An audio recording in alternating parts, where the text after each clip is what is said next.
Veja o vídeo do exato momento em que o bucho de égua foi ignorado no G20 da Itália. Parecia um vira-lata que caiu do caminhão de mudança. Graças a Deus que chutamos o traseiro catinguento desse satanento comedor de pizza do Dianho.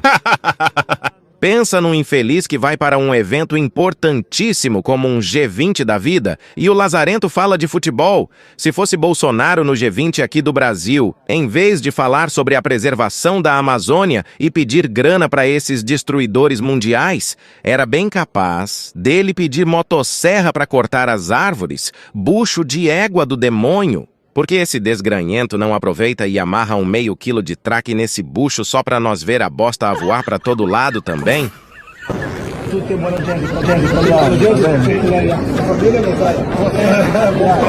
Vira-lata do cacete, assim como os europeus da Shopee de Santa Catarina, que se acham alemães. Tem os trouxas que pensam que porque seus ascendentes vieram fugidos das guerras para o Brasil dezenas de gerações passadas, ganharam terras sem fazer qualquer esforços para tê-las. Para hoje, esses traíras que acham que seus sobrenomes lhes livrarão de serem chamados de meros latinos-americanos para o povo da Europa, os guapecas não sentem orgulho em serem brasileiros, porém também não são reconhecidos como europeus. Por isso são os vira-latas descendentes de invasores europeus. Que orgulho!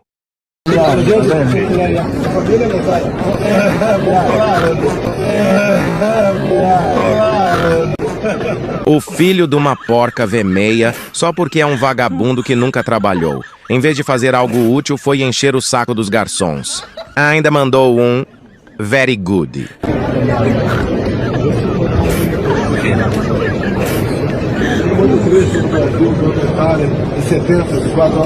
I was very sad when Brazil defeated, the Italian soccer team, 4-1. Meu Deus do céu.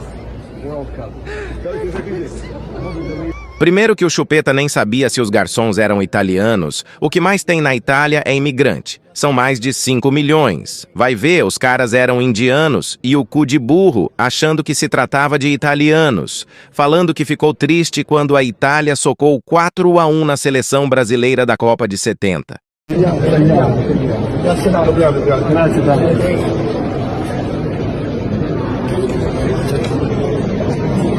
Enquanto os outros líderes mundiais conversavam sobre investimentos, aquecimento global, guerras, armas e o caralho A4, a desgraça do bucho de égua só pensava em joias e fazer conteúdozinhos para a gadaiada aloprada aplaudirem, pois o filho do cramunhão não sabia nem quem era quem no evento, e notem que ele sempre aparece sozinho na badanha. Diz ele que nesse dia a Micheque tinha horário marcado com o maquiador, para ser maquiada sem moderação, assim disse o chifrudo. É verdade. Sinceramente, eu não tô acreditando nisso não, que eu tô vendo não. Sinceramente, eu não tô acreditando nisso não.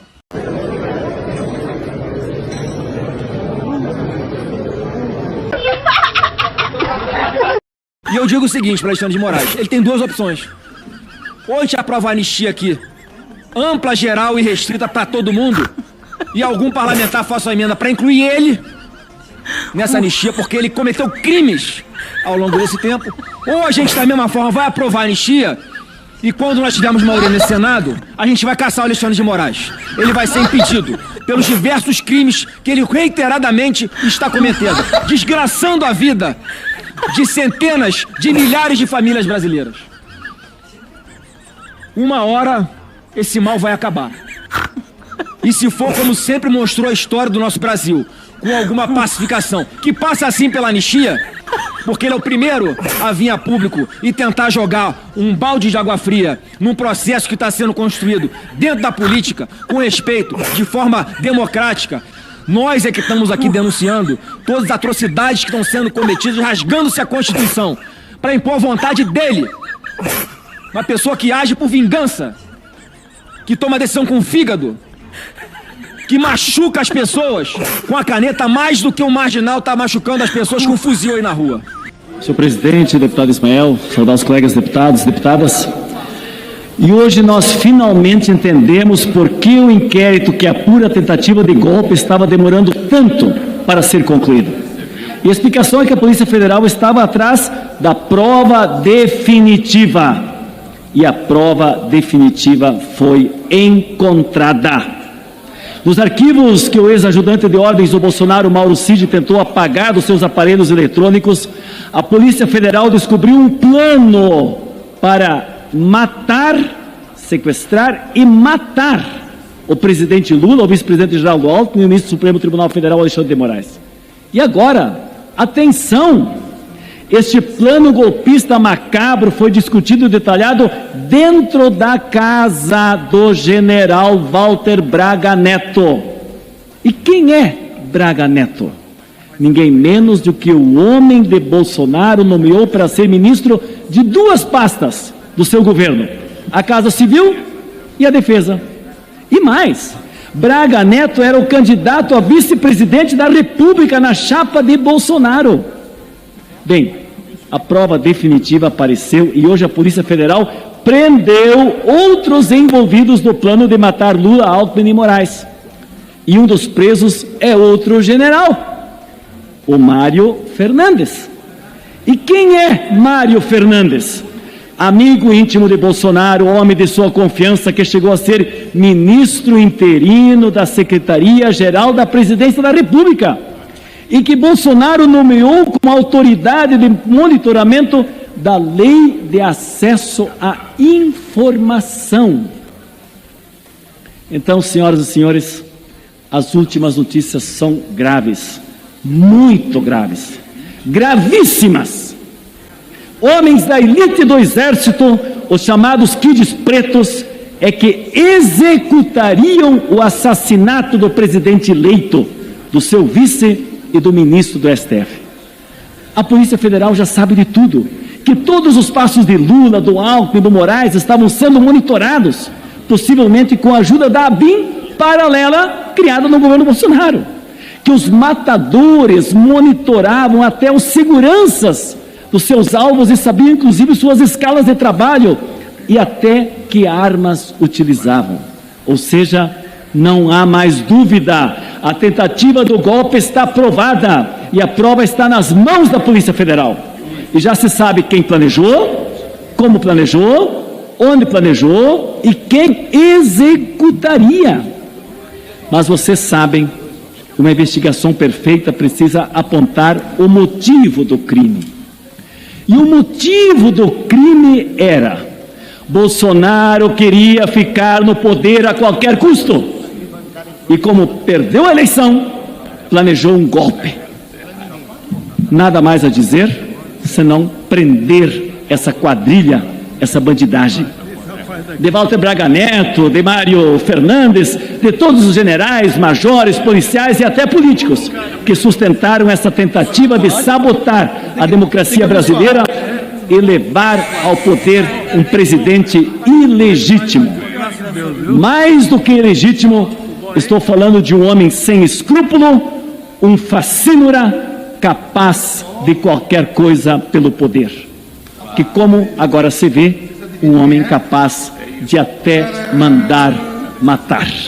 Realizadas pela Polícia Federal nessa manhã, prisões que revelaram o plano golpista que existia e era elaborado dentro do Palácio do Planalto, na casa do general Braga Neto, e que previa não só o impedimento da posse do presidente Lula, mas também o assassinato de Lula, de Alckmin e de Alexandre de Moraes. É um verdadeiro show de horror o que nós estamos vendo. E isso tem que ser responsabilizado quem participou. O dia 8 de janeiro foi uma tentativa de levar milhares de pessoas a uma aventura golpista. Participaram dessa aventura e lideraram aquela manada os Kid Pretos, os mesmos Kid Pretos que tinham elaborado o plano de assassinato de Lula, Alckmin e Alexandre de Moraes. Os mesmos que previam a utilização de armas e de envenenamento para impedir que houvesse um governo democraticamente eleito governando o nosso país. E isso tem que ser investigado mais a fundo e todos aqueles que estão envolvidos serem presos, julgados e condenados, porque a democracia brasileira não pode suportar esse tipo de coisa, esse tipo de ação. Nós não podemos concordar que continue tentando se passar o pano com a palavra sem nexo de anistia para quem queria impedir a democracia de funcionar no país. Nós não podemos deixar que evolua essa tentativa de normalizar certos comportamentos golpistas. Não, nós não vamos concordar com isso. Vamos fazer com que tudo seja revelado. A CPI que aconteceu aqui na CPI do Congresso do 8 de janeiro, essa CPI tentou convocar os Kid Pretos para depor. E a maioria naquele momento da CPI negou essa convocação. Foi um erro dessa maioria, porque todos os deputados e deputadas, de que partido forem, têm que se solidarizar e lutar pela democracia. Nós não podemos aceitar que qualquer um nesse país queira impedir que se cumpra a ordem democrática. É por isso, senhor presidente, que nós temos que reagir fortemente. Esse Congresso Nacional não pode, em hipótese alguma, deixar passar o pano nessa situação. Esquecer ou querer impedir que se investigue a fundo o que ocorreu. Vamos, todas as nossas bancadas, e aqui eu não falo apenas da bancada do PT ou da bancada do campo de esquerda, mas todas têm que estar unidas na luta pela manutenção da democracia. E para manter a democracia tem que haver condenação e prisão desses que tentaram esse golpe violento contra Lula, contra Alckmin e contra Alexandre de Moraes. Muito obrigado, senhor presidente.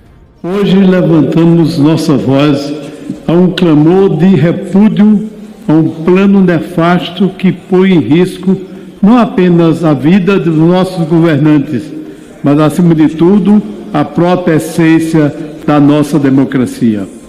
O que testemunhamos às vésperas das eleições e após Bolsonaro ser derrotado nas urnas é, sem dúvida, um capítulo sombrio de um enredo que pretende se repetir na história de nações que, cegas pelo ódio e pela intolerância, se deixaram levar por caminhos sombrios e traiçoeiros.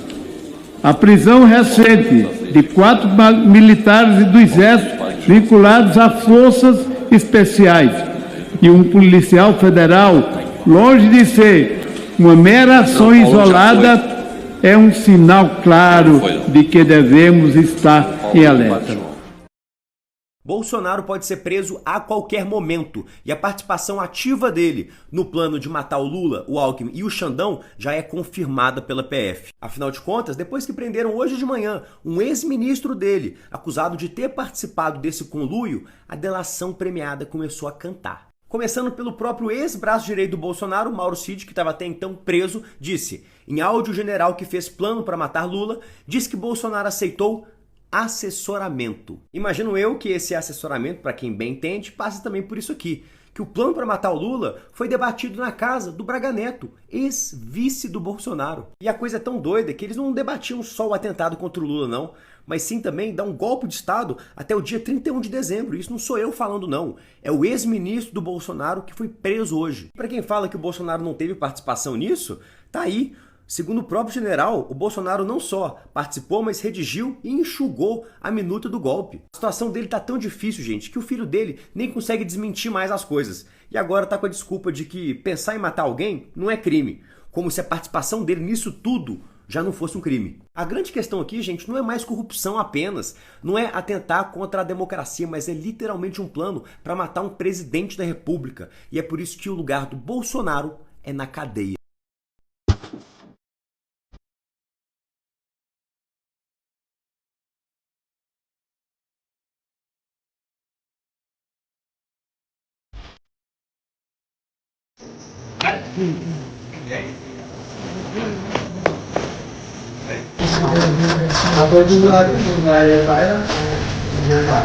Sobre o que é que pode, gente, não tinha Muito bom.